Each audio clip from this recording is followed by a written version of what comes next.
Hey there, welcome to No Nonsense November. Sharon Horne-Ellstrom here. Day 6 of our sharing a tool a day to make our life better. Today's tool is meditation. Meditation gets a rap of being very woo-woo, thus the background, and a lot of people don't understand it. I think people meditate and they don't even know that they're doing it.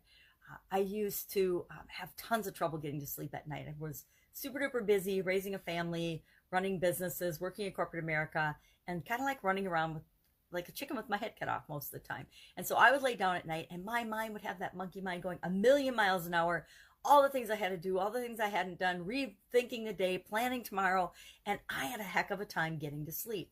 And somebody recommended that I start listening to meditations at night. So I started playing meditations on a CD player. Yes, a CD player, back when they had those, by my bed. And I didn't use headphones because I could never sleep in them. They were really uncomfortable to me, but supposedly that makes it more effective.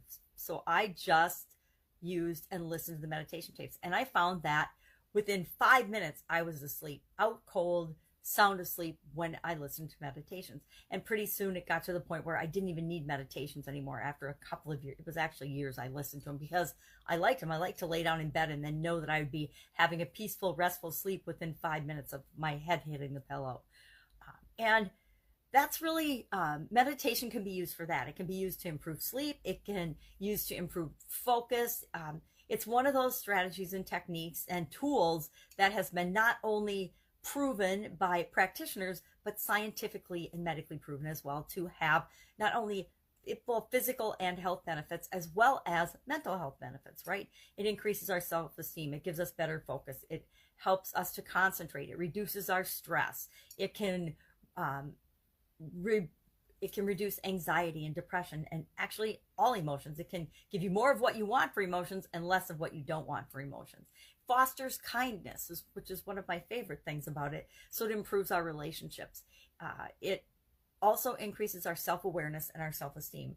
It helps us fight addictions. So I heard a saying the other day, I can't remember what it was. It was kind of about addictions or medication and our own addictions. We either are medicating ourselves in some way, shape, or form, or distracting ourselves, or we are creating things and out making our life better. And I can't remember the two words, but it was really interesting perspective. And I hadn't heard it phrased that way before, and I found it really interesting. But it's kind of like when people say, meditate, don't medicate. And medication can be more than just a pill or a tonic or an elixir or alcohol or drugs. It can be procrastination. It can be too much television. It can be zoning out. It can be just sitting on the couch like a vegetable because you just don't want to deal with anything that's going on. And meditation can help with all of these things. So, of course, there's lots of different types of meditation. If you go online and Google it or YouTube it, you can find tens of thousands of YouTubes that have guided meditations, all different types of meditations. There's mindfulness meditations, there are spiritual meditations, there's focus meditation, there's movement meditation, there's mantra meditation, like Om, where you say the same sound over and over again. There's transcendental. There's like 23 to 28 to how many people want to count and segment types of meditation. To me, meditation is about focusing on my breath, in and out, or meditation's purpose is really to train our attention to stay in the present moment. It's mindfulness, but it's more than mindfulness, right? Mindfulness can mean a lot more than just meditating. So how do you meditate? How do you know when it's effective? Well, scientific studies have proven that if you meditate for 10 minutes a day, just 10 minutes a day, you can get the mental and physical health benefits of meditation.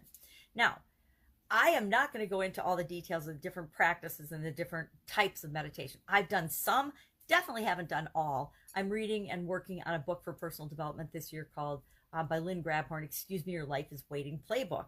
And at the end of each chapter, she has a meditation that you can read and just experience.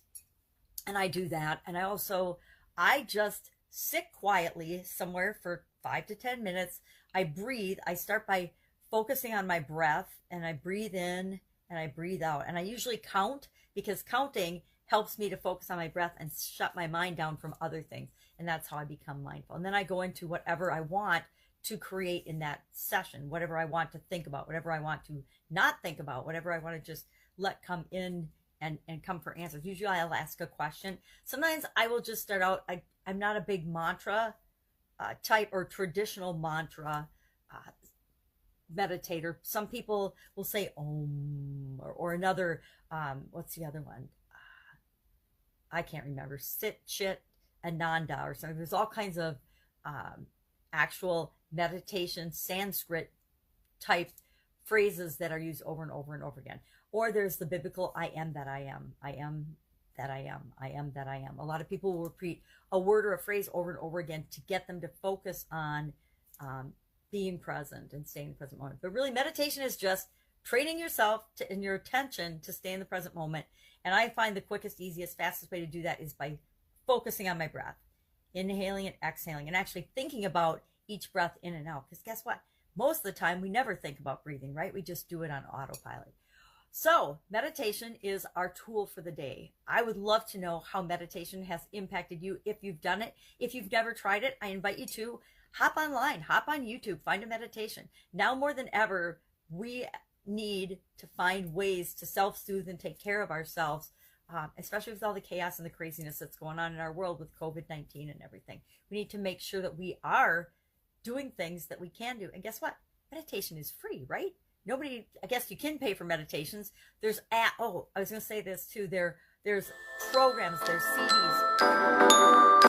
There's all kinds of, I don't know if they have CDs anymore, but there's downloadable programs. YouTube has literally tens of thousands of them. There are apps you can get on your cell phone, and you can have different meditations for any type of thing that you want to work on in your life.